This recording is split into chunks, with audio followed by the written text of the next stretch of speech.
Friends, तो शुरुआत करते हैं एक छोटी शुरुआत से। वो कहते हैं ना कि छोटी छोटी शुरुआतें एक बड़ी मंजिल तक पहुंचाने की नींव होती है। तो चलो स्टार्ट करते हैं। मैं ज़्यादा टाइम वेस्ट नहीं करूंगा। आज मैं आपको एटम चैप्टर पढ़ाऊंगा, तो जिसमें मेनली यही रहेगा कि मैं थ्योरी इसमें हो सकता है थोड़ा कम पढ़ाऊँ, क्योंकि जेईई मेंस के बेसिस पे बनाऊंगा तो उसमें ज़्यादातर रिजल्ट यूज होंगे। तो रिजल्ट बहुत ज़्यादा इंपॉर्टेंट होते हैं, तो याद रखना है। तो डेरिवेशन मैं दूसरी वीडियो में करा दूंगा, लेकिन रिजल्ट आपको याद रखने पड़ेंगे। तो चैप्टर का नाम है एटम। तो एटम क्या होता है कि एटम स्मॉलेस्ट पार्ट होता है कोई एलिमेंट का जो फ्रीली एग्जिस्ट कर सकता है और नहीं भी कर सकता है। तो इससे लिखने की जरूरत नहीं है, सब जानते ही होंगे। तो हम बताते हैं कि जो एटम था, इसमें जो मॉडल्स थे, किस किस ने अपने मॉडल्स दिए, तो वो हम आपको बताएंगे कितने मॉडल्स थे। तो मेनली तो 3 मॉडल्स थे, जो थॉमसन का, रदरफोर्ड का और बोर मॉडल्स। तो जो थॉमसन का मॉडल था तो बहुत प्यारा ही मॉडल था थॉमसन का। तो थॉमसन पुडिंग मॉडल के नाम से जानते हैं। जैसे कि एक वाटरमेलन है ये, इसमें बीच में आपने जो ब्लैक ब्लैक सीड देखे होंगे। तो थॉमसन ने कहा कि जो ब्लैक ब्लैक सीड हैं ये इलेक्ट्रॉन्स हैं, और जो बाकी इमिडेट पार्ट है इसमें जो रेड रेड है वो मान लो पॉजिटिविटी चार्ज। तो उस थॉमसन ने बोला कि वैसे तो इसमें इलेक्ट्रॉन है जो, और पॉजिटिव पार्ट भी है, लेकिन ओवरऑल जो न्यूट्रल होता है इलेक्ट्रिकली, तो थॉमसन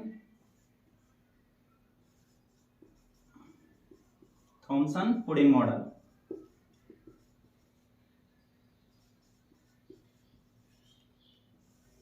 तो इनकी लिमिटेशंस क्या थी कि इन्होंने ये बोला कि ये पुडिंग मॉडल, ये एटम है, एटम में जो दिखाई दे रहे हैं जो ब्लैक सीड वगैरह, ये इलेक्ट्रॉन्स हैं, बाकी पार्ट जो पॉजिटिव चार्ज है, लेकिन जो ओवरऑल है वो न्यूट्रल रहता है एटम।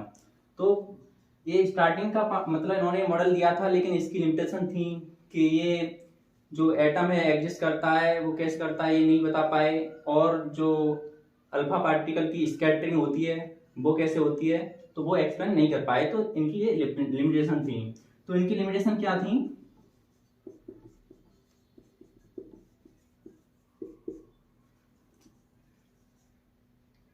कैन नॉट एक्सप्लेन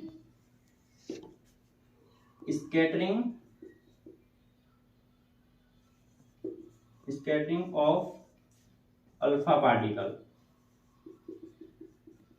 तो ये अल्फा पार्टिकल की स्कैटरिंग को नहीं बताए थे। तो इसके बाद आते हैं हमारे रदरफोर्ड अंकल जी। तो रदरफोर्ड अंकल जी बताते हैं कि कैसे अल्फा पार्टिकल की स्कैटरिंग होती है। तो इसको पहले मिटा दूं, उसके बाद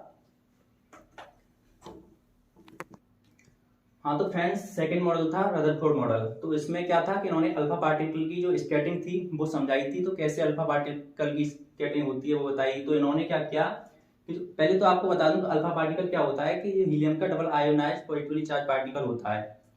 तो अल्फा पार्टिकल क्या है कि हीलियम का डबल आयोनाइज्ड पार्टिकल है। तो इसमें क्या होता है कि इसका मास आपको 4 मिल जाएगा। इसमें 2 इलेक्ट्रॉन 2 प्रोटॉन होते हैं। तो ओवरऑल मास ये रहा आपका। तो अल्फा पार्टिकल स्कैटरिंग के लिए उन्होंने क्या किया कि एक बॉक्स लिया, उसमें रेडियो एक्टिव एलिमेंट रख दिया। कोई ले लो, इसमें तेल ले लो। तो इन्होंने यहाँ से रेड पार्टिकल पास की, यहाँ एक लगा दिया, और यहाँ पे लिए गोल्ड फॉयल। ये किसकी थी? गोल्ड की।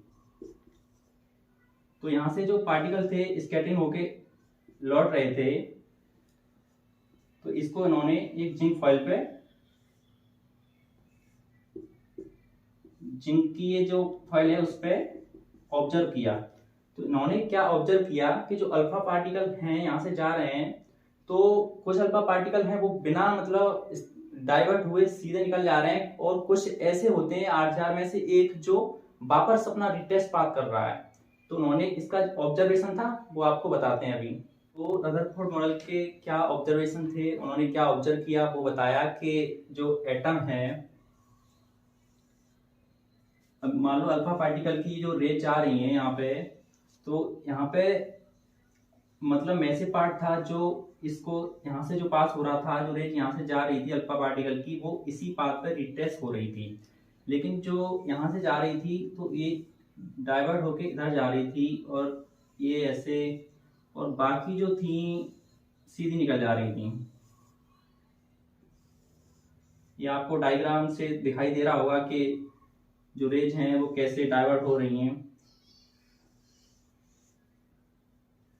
अब आपको इसमें दिखाई दे रहा होगा कि जो ये रेज थी ये यहाँ पे गई और वापस लौट के आ गई। तो इसका मतलब ऑब्जर्व किया रदरफोर्ड ने कि एटम के अंदर ऐसा कोई पार्ट है जो मतलब पूरा मतलब में से पार्ट है वही कंटेंट होता है, जिससे कि वो रेज है वहां से रिट्रेस करती है अपने पाथ को।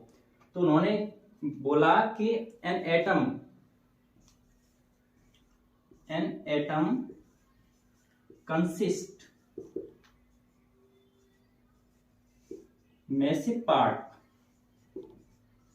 at center is called nucleus। तो उन्होंने बताया कि जो न्यूक्लियस है वो सेंटर पे होता है और ओवरऑल जो मास है वो सेंटर पे ही एग्जिस्ट करता है।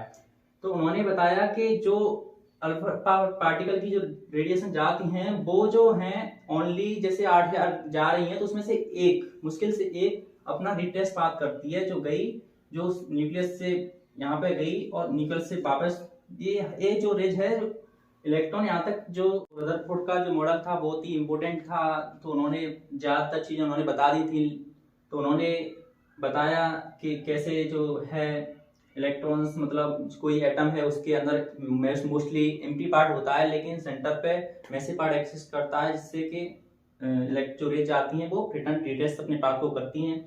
तो उन्होंने ये तो सब बता दिया लेकिन वो उनकी कुछ लिमिटेशंस इनकी भी रही। ये भी मतलब पूरे मॉडल को सही तरीके से नहीं एक्सप्लेन कर पाए। तो इसका मतलब जो लिमिटेशन थी वो ये थी कि जैसे इलेक्ट्रॉन्स हैं किसी न्यूक्लियस के चारों तरफ रिवॉल्व करते हैं तो वो रेडिएशंस इमिट करते होंगे। तो रेडिएशन इमिट करते हैं तो एनर्जी का लॉस भी होता होगा।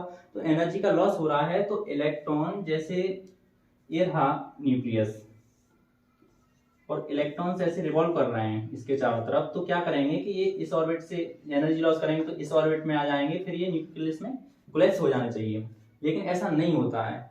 तो ये इसको एक्सप्लेन नहीं कर पाए। तो लिमिटेशन क्या थी इनकी,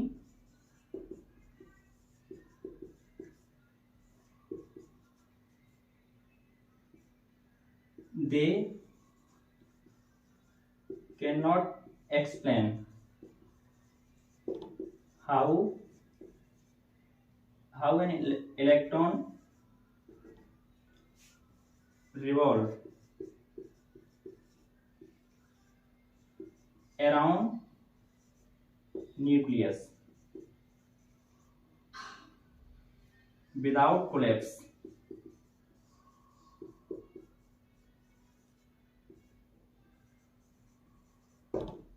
तो ये एक्सप्लेन नहीं कर पाए थे। तो इनकी जो ये एक्सप्लेन नहीं कर पाए तो फिर उसके बाद आते हैं हमारे बोर अंकल जो एटम का अच्छा सा मॉडल देते हैं और इसको हम यूज भी करते हैं आज। तो इससे पहले मैं एक चीज और बताऊंगा कि जैसे इम्पैक्ट पैरामीटर के बारे में। तो इम्पैक्ट पैरामीटर क्या होता है, तो अभी इसको मिटाना पड़ेगा। हाँ, तो बताते हैं कि इम्पैक्ट पैरामीटर क्या होता है। तो जो एटम है इसकी जो न्यूक्लियस एक्सिस है इससे जो एटम मतलब जो अल्फा पार्टिकल की जा रही है वेलोसिटी वेक्टर, उससे ये जो डिस्टेंस है उसे बोलते हैं इम्पैक्ट पैरामीटर। तो इम्पैक्ट पैरामीटर जो है वो निकालने के लिए एक फॉर्मूला है जो आप डेरिवेशन से वैसे भी देख सकते हो, लेकिन मैं डायरेक्ट आपको रिजल्ट बता दे रहा हूँ, उसको याद रखना क्योंकि क्वेश्चन करने के लिए हमेशा रिजल्ट का उपयोग होता है, डेरिवेशन उसे समझने के लिए होता है। तो इसका मतलब अगर इम्पैक्ट पैरामीटर निकालना है तो ये रिजल्ट याद रखना कि Z e square cos theta upon kinetic energy. तो ये रिजल्ट के जेड ई स्क्वायर, के और यहाँ होगा तो के Z e square cos theta by kinetic energy, ये फॉर्मूला इम्पैक्ट पैरामीटर का है। तो ये याद रखना है, बहुत ही इंपॉर्टेंट है। तो इसके बाद एक और चीज बताते हैं कि मतलब जो अल्फा पार्टिकल है एटम के कितने नजदीक जा सकता है। तो जैसे अल्फा पार्टिकल की जो रेंज है ये न्यूक्लियस है तो यहाँ तक गया, क्योंकि अल्फा पार्टिकल पॉजिटिवली चार्ज है और ये भी न्यूक्लियस पॉजिटिवली चार्ज है तो like charge repair to each other पढ़ाई होगा। तो ये यहाँ तक जाएगा। सपोज करो ये डिस्टेंस आर नॉट है, तो ये आर नॉट निकालनी है। तो आर नॉट कैसे निकालेंगे? तो आर नॉट निकालेंगे तो पहले इसका डायरेक्ट रिजल्ट बता दे रहा हूँ आपको, 2kZe² अपॉन काइनेटिक एनर्जी, ये इसका डायरेक्ट रिजल्ट है। और इसका जो डेरिवेशन है वो कैसे आएगा बताओ। देखो जैसे यहाँ पे है, यहाँ पे रुक जाएगा, यहाँ से जो जा रहा है तो kinetic energy equal to potential energy हो जाएगी। और यहाँ पे काइनेटिक एनर्जी इक्वल टू, आपने इलेक्ट्रोस्टैटिक में पढ़ा होगा कि काइनेटिक एनर्जी क्या होती है, K(Q1 Q2 अपॉन R होती है। अल्फा पार्टिकल पे 2 इलेक्ट्रॉन और यहाँ पे Ze मान लो, तो इसको यहाँ रख के आप निकाल सकते हैं ये। तो डेरिवेशन आपको मैं किसी दूसरी वीडियो में कराऊंगा। अगर आपको डेरिवेशन चाहिए तो आप कमेंट बॉक्स में बता सकते हो, ठीक है।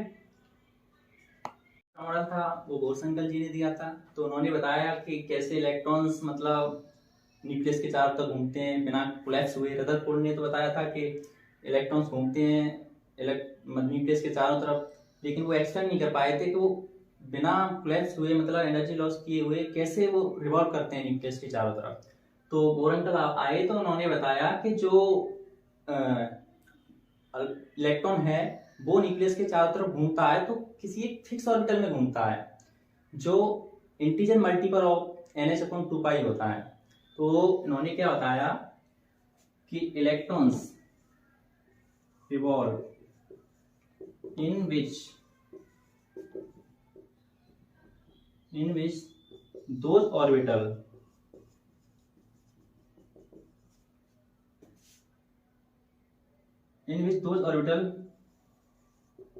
which has angular movement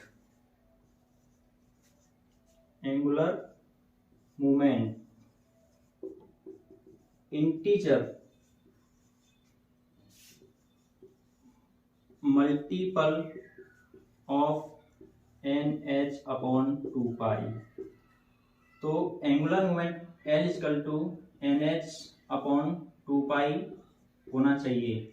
यहाँ पे N=1 2 ... कुछ भी हो सकता है। तो यहाँ पे एंगुलर मूवमेंट MBR=NH/2π। ये दोनों रिजल्ट याद रखना।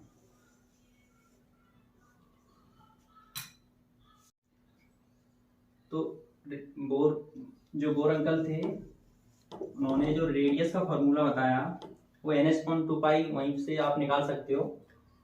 तो उन्होंने बताया कि अगर आपको रेडियस निकालनी है तो 0.53 N²/Z एंगस्ट्रॉम। ये रिजल्ट मोस्ट इम्पोर्टेंट है और ये याद रखना है रेडियस निकालने के लिए ये फॉर्मूला। और जो काइनेटिक एनर्जी निकालनी है इलेक्ट्रॉन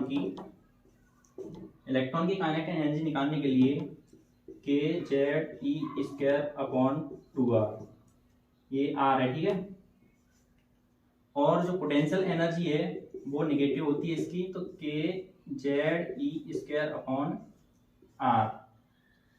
और जो टोटल एनर्जी निकालनी है तो टोटल एनर्जी का फॉर्मूला ये होता है सेम इसका ही, लेकिन इसका निगेटिव, तो kZe²/2r, लेकिन ये निगेटिव होती है और ये भी निगेटिव होती है।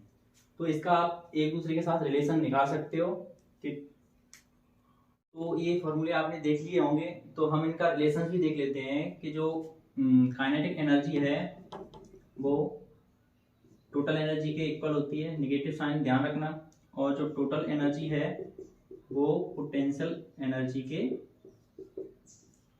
हाफ होती है। तो ऑर्बिटल की हमें अगर एनर्जी निकालनी है तो उसका भी एक डायरेक्ट फॉर्मूला है, उसको याद रखना। बाकी सब नेक्स्ट वीडियो में बताएंगे आपको। तो अगर एनर्जी निकालनी है तो ऑर्बिटल की तो कैसे निकालेंगे पता है, E=-13.6 Z²/n²। ये याद रखना, ये हमेशा रिजल्ट याद रखना। और ये बहुत ज़्यादा यूज होने वाला है आपके जब क्वेश्चन सॉल्व करोगे, तो ये रिजल्ट हमेशा याद रखना। और जैसे वेलोसिटी ऑफ इलेक्ट्रॉन निकालना है तो V=1/37 CZYN। तो इसमें जो C है वो स्पीड ऑफ लाइट है, स्पीड ऑफ लाइट। और ये जो n है वो ऑर्बिटल, कौन से ऑर्बिटल की निकालना है वो है, और z एटॉमिक नंबर आपको पता होना चाहिए। ठीक।